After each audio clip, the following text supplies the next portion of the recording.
All right, now we come down to this. 2 weeks ago, there's an issue came up about use of this building.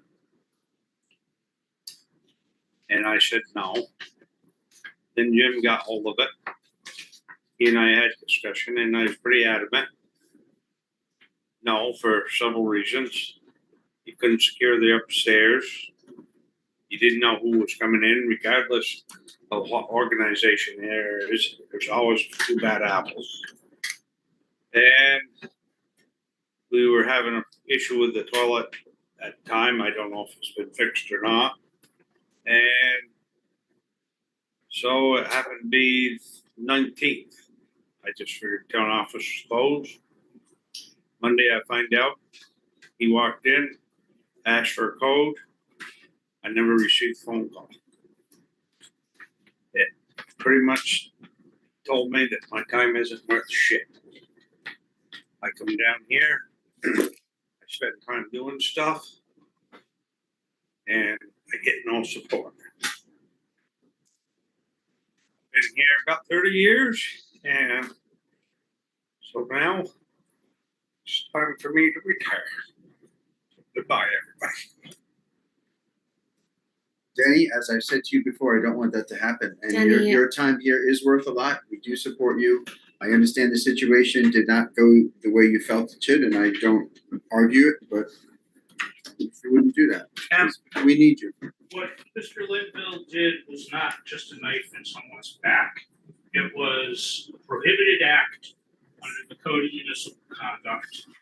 So this is an ethics complaint against Mr. Linville for misuse of government resources. This is a complaint against Ms.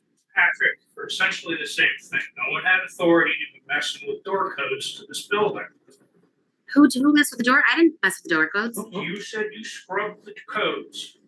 You had no authority to do that. He had no authority to do what he did. And I don't know how many times I've been in here complaining because someone decided to take care of something on their own. So 2 complaints about that. Great. And a reminder that for conflicts of interest that are brought up, there's a procedure for that also.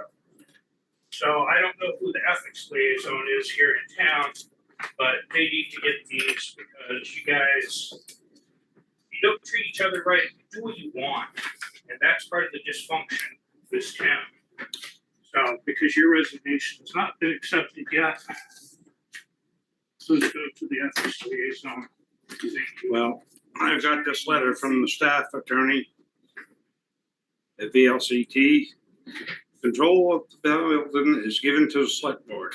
The majority of the board, it's not up to individual decision of the chair, vice chair, or any other single board member. In other words, the majority of the board must vote to make a confirmed decision as to what after-hour access will be.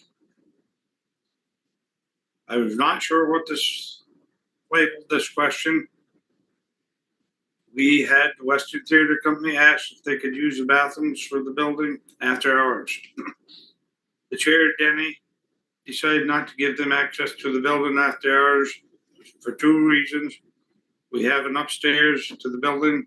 We have no door lock that area, and due to sensitive documents in that area, if they have access to the building with no staff in the building, they're free to wander upstairs. We have ongoing plumbing issues.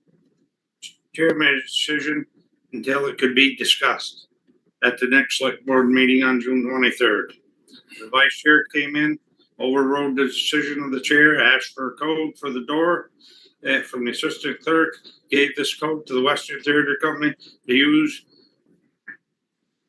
If there are any violations over him overriding the chair. As of June 23rd, the meeting was decided to the after hours not be given to the reasons mentioned above. The select board member had already code removed from the door. No further access was given. So, Patty, you can mail these.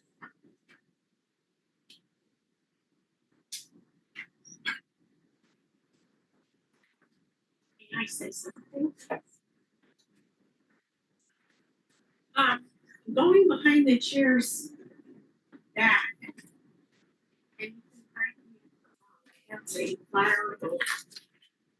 It seems like the select board needs to make a decision.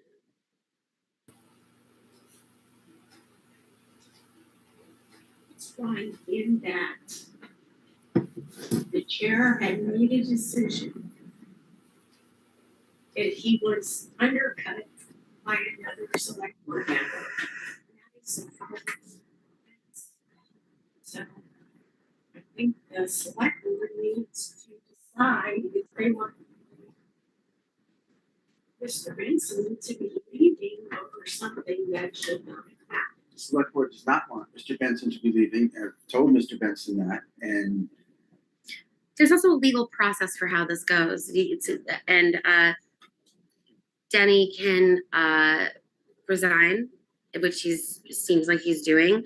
But there also needs to be a process. There needs to be executive session. There needs to be a space where we can all come together and make that decision together. I believe. We're all elected officials, there's no decision. and there's a process for You're right. for basically kicking an elected official out. Right. And you have to call a special town meeting. First of all, you need to get a petition from basically 15. No, a petition which I think is, in our case, would be about 70 signatures. And then you have to have a town meeting, call a town meeting, and you'd have to have a majority of that town meeting that would have to be larger than the town meeting that elected the official vote to impeach him or fire, whatever. Or a select There board is a member process. versus their resignation. Well, That's right. so Jim, it falls to you as vice chair to come and finish the meeting. Yeah, It does.